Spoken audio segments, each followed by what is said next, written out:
सत्यराम दादू दयाल जी महाराज उन साधकों के बारे में बता रहे हैं जो भजन करने में लगे हुए हैं। देखो महाराज, हमारी सांसारिक पुरुषों की तो स्थिति ये है कि पहली बात तो ये है कि हम भजन करते ही नहीं हैं। हमारा भजन करने का लक्ष्य ही नहीं है, नंबर एक बात।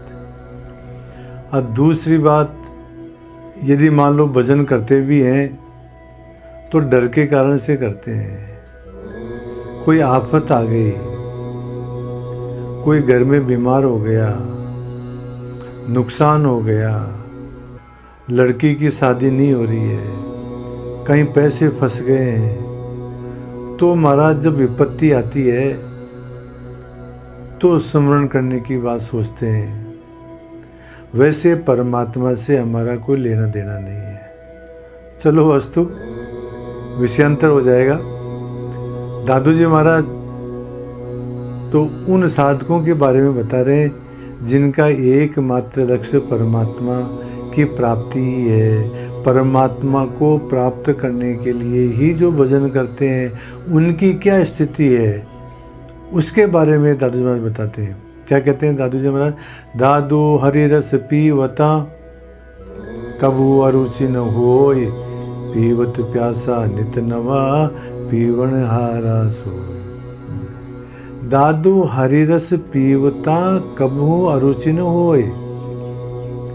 जो सच्चे साधक हैं महाराज, वो परमात्मा का जब भजन करते हैं, परमात्मा के रस में जब डूबते हैं तो उनको अरुचि नहीं होती है। और हमारी स्थिति तो ये है महाराज, भजन करने बैठते हैं तो एक तो नींद आने लग जाती है, एक दुनिया भर के जो विचार हैं वो सारे उस भजन के समय ही आते हैं। तो आप पूछोगे महाराज जी ऐसा क्यों होता है? ये इसलिए होता है कि हमारी परमात्मा में रुचि नहीं है।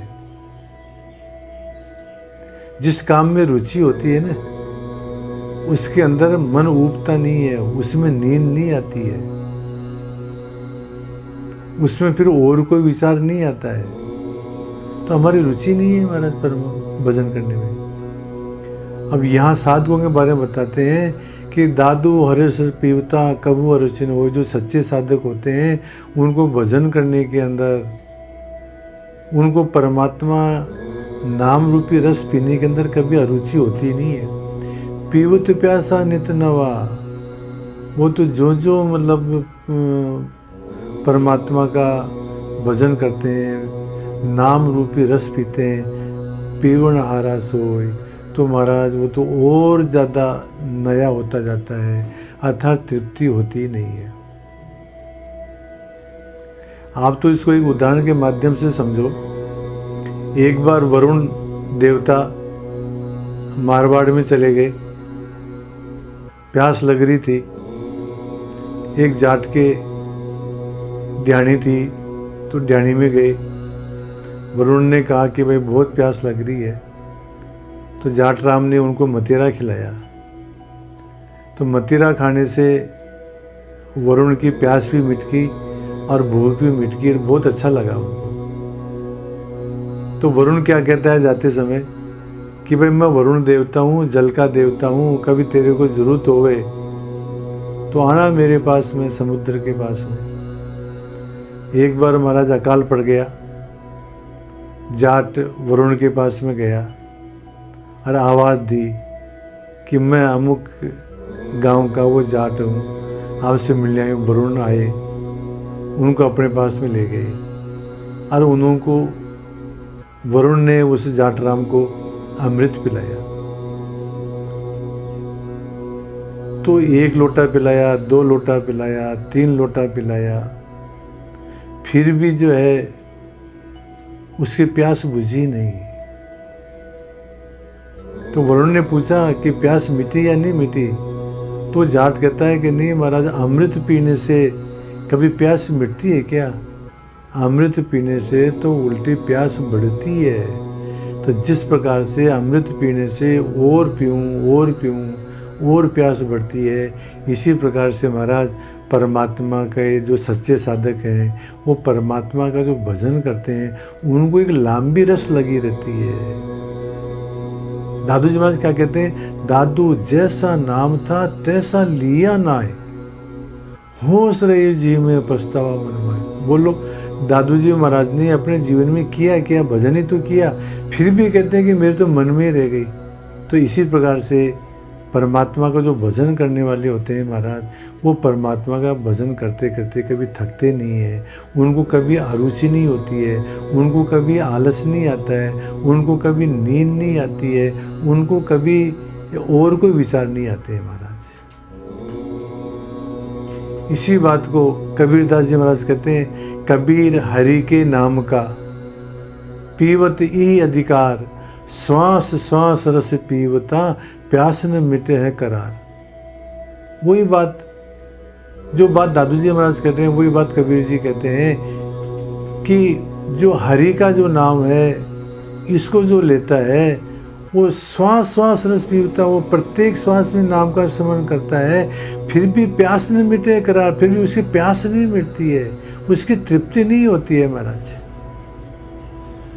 इसी बात को और दादू जी महाराज और शब्दों में कहते हैं कि जो जो पीवे राम रस, त्यों त्यों बढ़े पियास, ऐसा कोई एक है बिरला दादू दास। जो जो पीवे राम रस, जो जो राम रूपी रस, भजन रूपी रस पीता है, भजन करता है, तो त्यों त्यों बढ़े पियास, और प्यास बढ़ती है महाराज कि और भजन करें।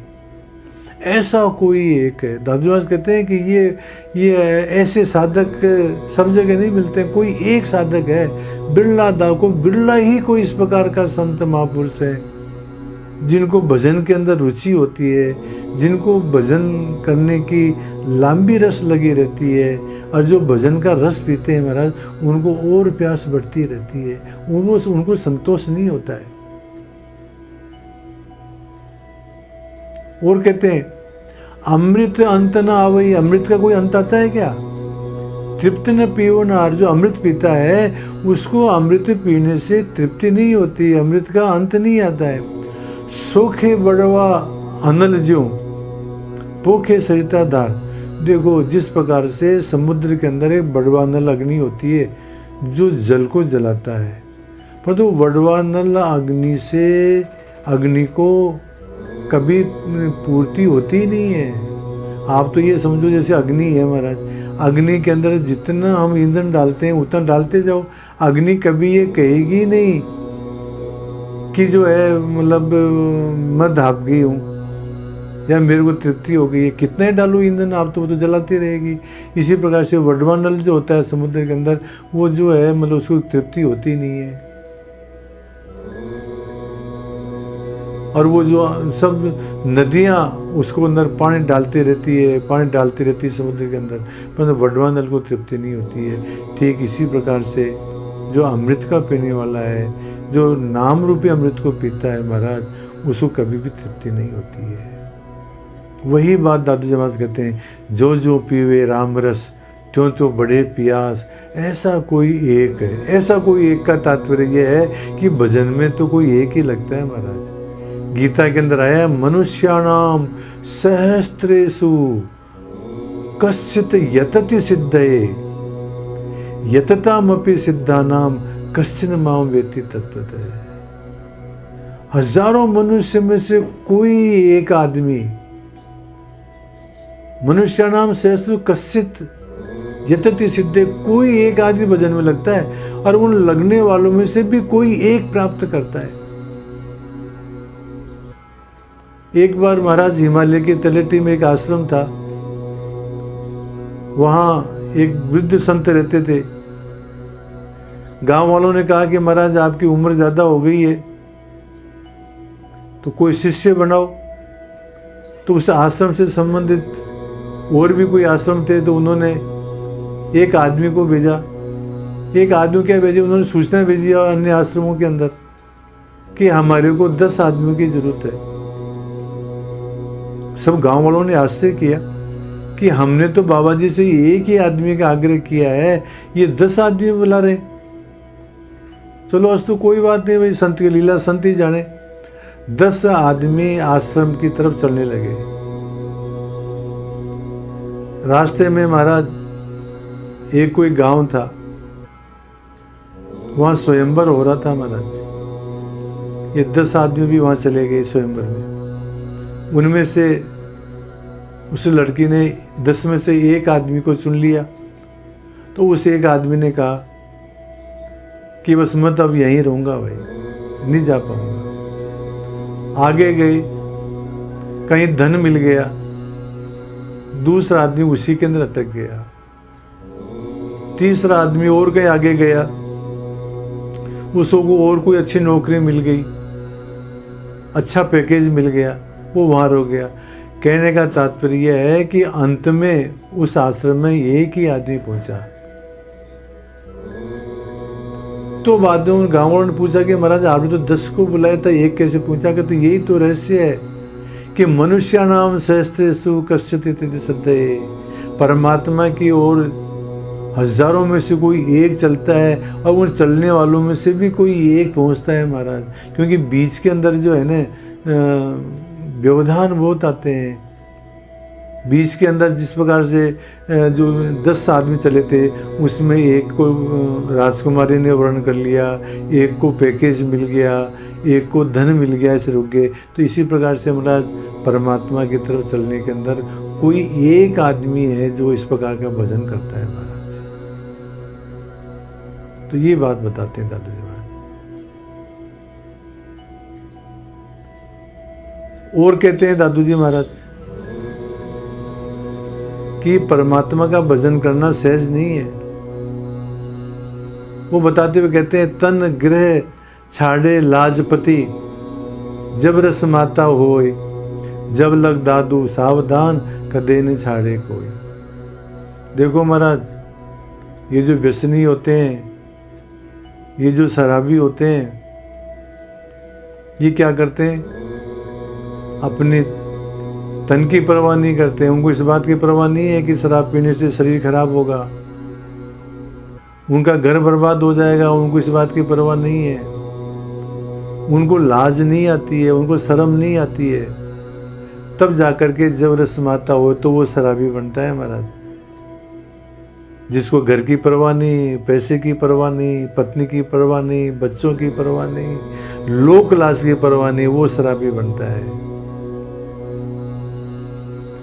इसी प्रकार से महाराज परमात्मा की तरफ भी जो है वो ही जाएगा जिसको जो है संसार की परवाह नहीं। जब तक वो सांसारिक व्यवहार को महत्व देगा तब तक परमात्मा की प्राप्ति नहीं कर सकता है महाराज। जब लग सावधान दादू सावधान कदे न छाड़े कोई। महाराज परमात्मा की तरफ भी वही जा सकता है जो इनकी परवाह न करे लोक लाज की। सुंदरदास जी महाराज कहते हैं न कि लोक लाज कुल की मर्यादा, छोड़ दई जो धागो, हरिजन हरि में ऐसे मिल गए, सोना मिलो सुहागो। वो लोक लाज और कुल की मर्यादा का ध्यान नहीं रखते हमारे परमात्मा में जो रखते हैं। सुंदरदास जी महाराज कहते हैं, न लाज कान लोक की, न वेद को कयो करे, न संक भूत प्रेत की, न देव यक्ष ते डरे। सुने न कान और की, दृशे न और अक्षणा, कहे न मुख और बात, भक्ति प्रेम लक्षणा। जो परमात्मा की भक्ति करेगा, जो परमात्मा से प्रेम करेगा, वो जो है लोक की लाज कान की तरफ ध्यान नहीं देगा, वो वेदों के बारे में ध्यान नहीं देगा, वो भूत प्रेतों की शंका नहीं करेगा, वो देव यक्ष से नहीं डरेगा, वो किसी की बात सुनेगा नहीं, किसी तरफ देखेगा नहीं, और कुछ बात बोलेगा नहीं। जैसे मीरा, वो जो है परमात्मा के रंग में रंग गई महाराज। तो उसने जो है मतलब अपने लोक लाज का ध्यान नहीं दिया, उसको सब कहा मेरा सादा को रंग छोड़ो है, लाजे थारो मेड़ तो मेवाड़ लाजे रहे। तुम मीरा तुम साधुओं का संग छोड़ दो, इससे तुम्हारे मेड़ता और मेवाड़ लाजता है। परंतु उसने ध्यान नहीं दिया। तो महाराज जो परमात्मा की तरफ जो जाएगा वो इनकी तरफ ध्यान नहीं देता, लोक लाज की तरफ से। और कहते हैं प्रेम लग्यो परमेश्वर सो जब भूल गयो सगरो घरवारा, जो उन्मत्त फिरे जित तित नेक रही न शरीर संभारा, श्वास श्वास उठे सब रोम चले दीर्घ नीर अखंडित धारा, सुंदर कौन करे नवदा विधि छाक पर रस पी मतवारा। प्रेम लग्यो परमेश्वर सो जब भूल गयो सगरो घरवारा, जब परमात्मा से प्रेम लग जाता है तो वो घरवार सब भूल जाता है महाराज, वो तो पागल की तरह से हो जाता है। जो उन्मत्त फिरे जीते तित नेक रही शरीर संभारा, उसको अपने शरीर की संभाल नहीं रहती है महाराज। वो तो परमात्मा के प्रेम के अंदर रोता रहता है, मस्त रहता है। उसको नवदा विधि क्या, वो तो प्रेम के अंदर मस्त रहता है महाराज। तो परमात्मा के जो प्रेमी होते हैं ना महाराज, वो एक तरह से अमली होते हैं, व्यसनी होते हैं महाराज, उनको किसी बात की परवाह नहीं होती है। चलो अस्तु, इस प्रकार से दादू जी महाराज कहते हैं कि परमात्मा के प्रेमी होते हैं, परमात्मा के जो साधक हैं महाराज, उनको रामरस पीते हुए कभी भी अरुचि नहीं होती है। उनको तो और अधिक से अधिक प्यास बढ़ती रहती है, उनको लोक लाज की कोई परवाह नहीं रहती है महाराज। इस प्रकार के साधक ही परमात्मा को प्राप्त कर सकते हैं। वो ही परमात्मा के साथ में आनंद से जो है मगन रह सकते हैं महाराज। और जो लोक लाज के चक्कर में पड़े हुए हैं, जो है अपने स्वार्थ के कारण से परमात्मा का भजन करते हैं, वो उस हरिरस को प्राप्त नहीं कर सकते महाराज। ये बात दादू जी महाराज इन साखियों में कहते हैं। सत्य राम।